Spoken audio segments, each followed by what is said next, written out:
ಏನೇನು ತುಡಿಗಳ ತಡಪಡಿಸಿದೆ ಈ ನನ್ನ ಹೃದಯವು ಏಣಿಸಿ ನೀರದಂತಹ ಕ್ಷಣಗಳ ಭೂಗತ ಲೋಕಕ್ಕೆ ನಾನೊಬ್ಬ ಪಾಪಿ ರಕ್ತಪಾತದಲ್ಲ ರಳಿತ ನಮ್ಮ ಪ್ರೀತಿ ಗುಲಾಬಿ ಹೌದು ಮುಳ್ಳಿಂದ ಮುಳ್ಳು ತೆಗಿಬೋದಾದ್ರೆ ಹೂವನ್ನಲ್ಲ ಈ ಪ್ರೀತಿಯ ಅಂತಲೇ ಬಾಳು ನೀನು ಒಮ್ಮೆ ಕೇಳ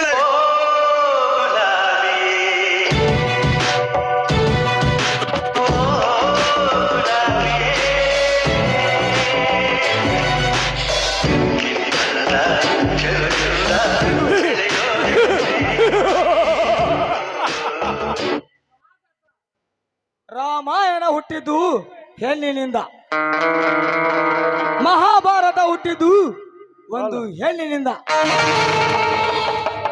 ಕವನ ಹುಟ್ಟಿದ್ದು ಒಂದು ಹೆಣ್ಣಿನಿಂದ, ಅದೇ ಕದನ ಹುಟ್ಟಿದ್ದು ಇದೇ ಒಂದು ಹೆಣ್ಣಿನಿಂದ.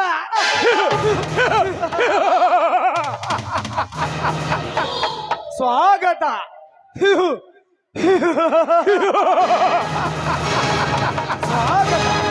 ಸ್ವಾಗತ ಸುಸ್ವಾಗತ. ನನ್ನ ಹೃದಯದ ಅರಮನೆಗೆ ಬೆಳ್ಳಿಯ ಚುಕ್ಕಿಯಂತೆ ಕಾಲಿಡುವ ಕಾಮಿನಿ ಎಂಬ ಮುದ್ದಾದ ಮಲ್ಲಿಗೆ ಹೂವಿನಂತ ಹೆಣ್ಣಿಗೆ ಅದ್ದೂರಿಯ ಸ್ವಾಗತ. ಇನ್ಸ್ಪೆಕ್ಟರ್ ಸುರೇಂದ್ರ, ಮಹಾನ್ ಗರತಿಯು ನಿನ್ನ ಬಾಳ ಸಂಗಾತಿ ಎಂದು ಹುಚ್ಚು ಭ್ರಮೆಯಲ್ಲಿ ಬದುಕುತ್ತಿರುವ ನಿನ್ನ ಮಂಕು ಬುದ್ಧಿಗೆ ಏನ್ ಹೇಳಬೇಕೆನ್ನುವುದೇ ತೋಚುತ್ತಿಲ್ಲ ನನಗೆ.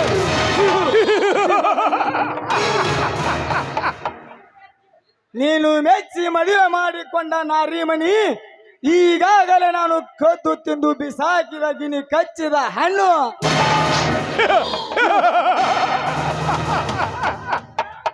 ಸುರೇಂದ್ರ, ನನ್ನ ಪ್ರೇಯಸಿ ಕಾಮಿನಿ ಎಂಬ ಮೋಹಕ ತಾರೆಯಿಂದ ನಿನ್ನ ತುಂಬಿದ ಮನೆತನವನ್ನು ಹಾಳು ಬಿದ್ದ ಮಂದಿರದಂತೆ ಮಾಡದಿದ್ದರೆ ಮೇರಾ ನಾಮ್ ಕೆ ರೆಡ್ಡಿನೇ ನಹಿ.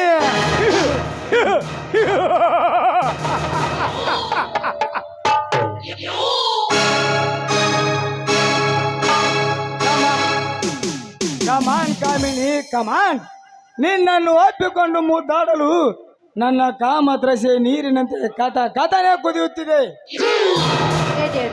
ಬಹಳ ಸಮಯದಿಂದ ನನ್ನ ಬರುವಿಕೆಗಾಗಿ ನೀವು ಕಾಯ್ತಾ ಇದ್ದೀರಂತ ಕಾಣುತ್ತೆ. ಕಾಮಿನಿ, ಹೆಣ್ಣು ಮಾಯೆ, ಗಂಡು ನಾಯಿಯೇ.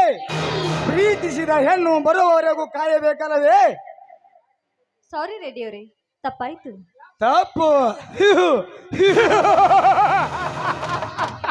ತಪ್ಪು ನಿನ್ನದಲ್ಲ, ತಪ್ಪು ನಮ್ಮಂತ ಪ್ರೀತಿಸುವ ಪ್ರೇಮಿಗಳದ್ದು.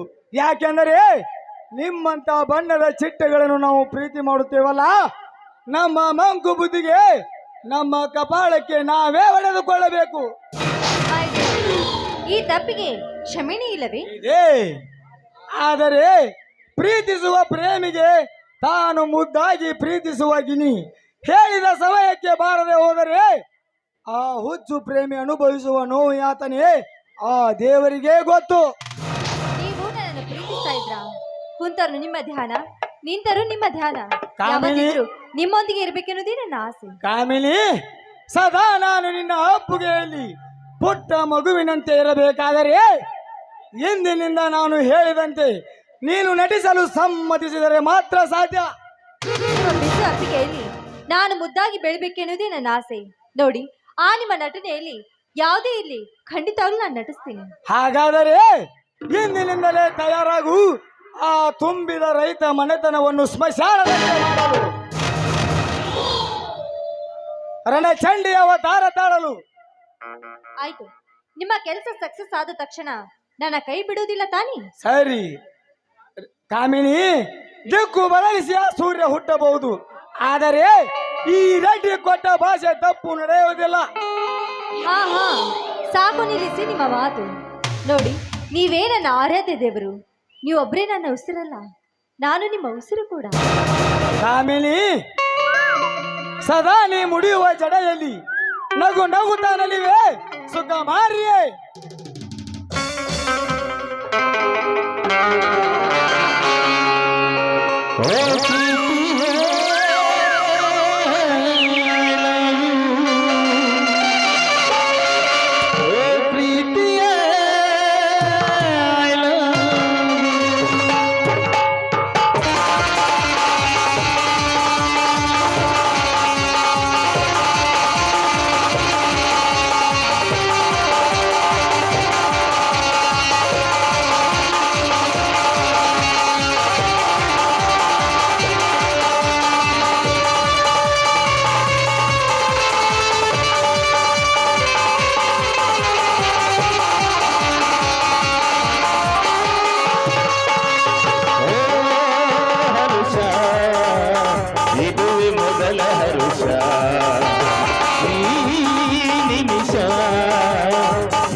ಬನ್ನಿ ಪ್ರಿಯತಮ, ಮಾತಾಡುತ್ತಾ ಹಾಗೆ ಹೋಗೋಣ.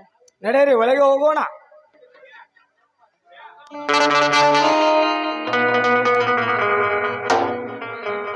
ನೇಲ ಒಂದೇ ಸಮನೆ ದೇಹಕ್ಕೆ ಆಸರ ಬ್ಯಾಸರಲ್ಲಿ ದುಡಿದು ಭೂಮಿಲಿ ದುಡಿದು ನಾಳೆ ನಿನ್ನ ಆರೋಗ್ಯದಲ್ಲಿ ಏರುಪೇರಾದ್ರೆ ಏನು ಮಾಡ್ತೀಯಾ ಕಣೆ? ಅಲ್ಲರಿ, ಅದ್ ಹೇಗ್ರಿ ಆಗುತ್ತೆ? ಕುಳಿತು ಉಂಡ್ರೆ ಕುಡುಕಿ ಹೊನ್ನು ಸಾಲದು ಅಂತ ಅಂತಾರೆ. ಹಂಗಿರ್ಬೇಕಾದ್ರೆ ಕುಂತುಂಡ್ರೆ ಏನ್ರಿ ಸಾಲುತ್ತೆ? ನಮ್ಮಂತ ರೈತರು ಶ್ರಮ ವಹಿಸಿ ದುಡಿದ್ರೆ ತಾನೇ ಹೊಟ್ಟೆಗೆ ಅನ್ನ ಕಾಣೋದು. ನೀಲ, ನೀನು ಕುಳಿತುಕೊಂಡು ಊಟ ಮಾಡುವಂತ ನಾ ಹೇಳಲಿಲ್ಲ. ಆದರೆ ರೈತನ ಮನೆ ಅಂದರೆ ಗಂಡ ಹೆಂಡತಿ ಅಕ್ಕ ಪಕ್ಕ ಕುಳಿತುಕೊಂಡು ಮಾತನಾಡುವ ಅವಕಾಶ ಸಿಗೋದಿಲ್ಲ. ಅದಕ್ಕಾಗಿಯೇ ಗಂಡನ ಯೋಗಕ್ಷೇಮ ವಿಚಾರಿಸ್ತಾ ಜೊತೆಯಲ್ಲಿ ಕುಳಿತುಕೊಂಡು ಮಾತನಾಡುತ್ತಾ ಮನಸ್ಸಿಗೆ ಆದ ಭಾರವನ್ನು ಹಗರ ಮಾಡ್ಕೊಳ್ಳೋಣ. ಏನಂತ್ಯಾ ನನ್ನ ರಾಣಿ? ಹಾ ನನ್ನ ರಾಜ, ನಿಮ್ ಮಾತಿನ ಧಾಟನೆ ಬೇರೆ ಆಗಿದೆಯಲ್ಲ. ನಿಮ್ಮ ಜೊತೆ ಮಾತಾಡ್ತಾ ಕುಳಿತು ಬಿಟ್ರೆ ಕೆಲಸ ಹೇಗ್ರಿ ಆಗುತ್ತೆ? ಹೋ, ತಪ್ಪಾಯ್ತು ಕಣೆ. ಇರಲಿ, ಇವತ್ತು ಆಳುಗಳು ಕೆಲಸಕ್ಕೆ ಬಂದಂತೆ ಕಾಣುದಿಲ್ಲಲ್ವೇ? ಇಲ್ಲ ರೀ, ಸ್ವಲ್ಪ ಕೆಲಸ ಇದೆ. ಇನ್ಯಾಕ್ರಿ ಆಳುಗಳು ಅದನ್ನ ನಾವೇ ಮುಗಿಸಿ ಮನೆಗೆ ಹೋದ್ರ ಆಯ್ತಲ್ಲ. ಏನ್ರಿ, ಕಣ್ಣಲ್ಲಿ ಏನೋ ಸ್ವಲ್ಪ ಧೂಳು ಬಿದ್ದಾಗ ಆಯ್ತು. ಏ ಹುಚ್ಚಿ ನೀಲ, ನೀ ಕೊನೆವರೆಗೂ ನೀನು ಹೀಗೆ ನಗು ನಗುತ್ತ ನನ್ನ ಬಾಳಿನ ದೇವತೆ ಆಗ್ಬೇಕನ್ನೋದು ನನ್ನ ಆಸೆ. ಸ್ವಾಮಿ, ಮುತ್ತೈದೆ ಆಗಿ ಕೊನೆ ಉಸಿರು ಇರುವವರೆಗೂ ನಿಮ್ಮ ಜೊತೆ ಜೀವನ ಮಾಡಿ ನಿಮ್ಮ ತೊಡೆ ಮೇಲೆ ಪ್ರಾಣ ಬಿಡ್ಬೇಕು ಅಂತ ನನಗೆ ಆಸೆ ರೀ. ಎಂತ ಮಾತನಾಡುತ್ತೀಯಾ ಹುಚ್ಚಿ? ಸ್ವಾಮಿ, ನಮ್ಮ ಹಿಂದೂ ಧರ್ಮ ಸಂಪ್ರದಾಯ ಪ್ರಕಾರ ಹೆಣ್ಣು ಮುತ್ತೈದೆಯ ಸೌಭಾಗ್ಯವನ್ನ ಪಡೆದಿದ್ದೆ ಆದ್ರೆ ಅವಳಿಗೆ ಸ್ವರ್ಗವೇ ಗತಿಸುತ್ತಂತೆ. ದಯವಿಟ್ಟು ಇಲ್ಲ ಅನ್ಬೇಡಿ, ಆಶೀರ್ವಾದ. ನೀಲ, ನೀ ಕುಳಿತು ನೀಲ, ಈ ಭೂಮಿ ಮೇಲೆ ಜನಿಸಿದ ಜೀವರಾಶಿಗಳು ಒಂದಲ್ಲ ಒಂದು ದಿನ ಮಣ್ಣಿನಲ್ಲಿ ಮಣ್ಣಾಗಲೇಬೇಕು. ಇರುವಷ್ಟು ದಿನ ಸತಿಪತಿಗಳಾಗಿ ಕೂಡಿ ಬಾಳಿದರೆ ಅದುವೇ ಸ್ವರ್ಗವಿದ್ದಂತೆ. ಎಲ್ಲಿ ನಗು ನಗುತ್ತಾ ಹಿಂದಿನಿಂದ ಓಡುತ್ತಾ ಬಂದು ಕೆನ್ನೆಗೆ ಮುದ್ದು ಕೊಡಬಾರೇ ನನ್ನ ರಾಣಿ? ಹೋಗ್ರಿ, ಇಂಥ ಸಮಯದಲ್ಲಿ ಹುಡುಗಾಟಿಗೆ ನನಗೆ ನಾಚಿಕೆ ಆಗುತ್ತಾರೆ.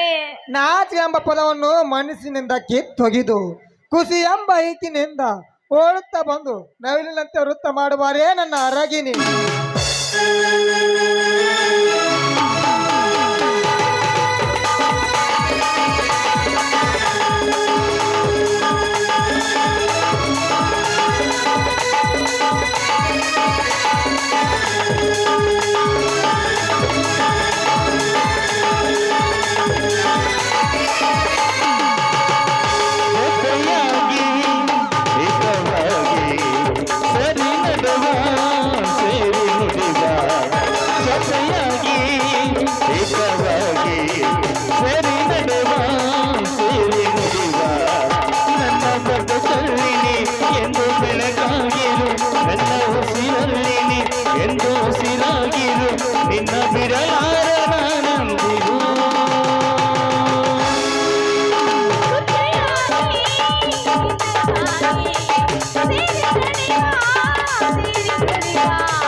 ಬಂದಾಗಿ ಸರಿಯಾದ ಮಾತನ್ನು ನುಡಿದ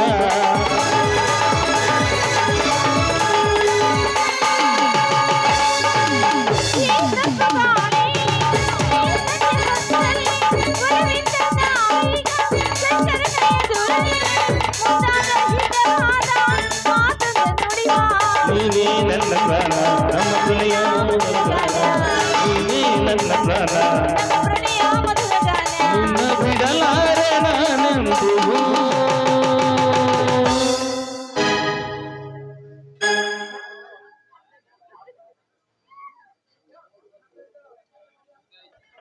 ಲಕ್ಷ್ಮಣ್ ಕೊಡೇಕಲ್ ಅವರ ಬೀಗರು ಹಳೆಯನಿಗೆ ಒಂದು ಬೆಳ್ಳಿ ಕಡೆ ಕೊಟ್ಟಿದ್ದಾರೆ.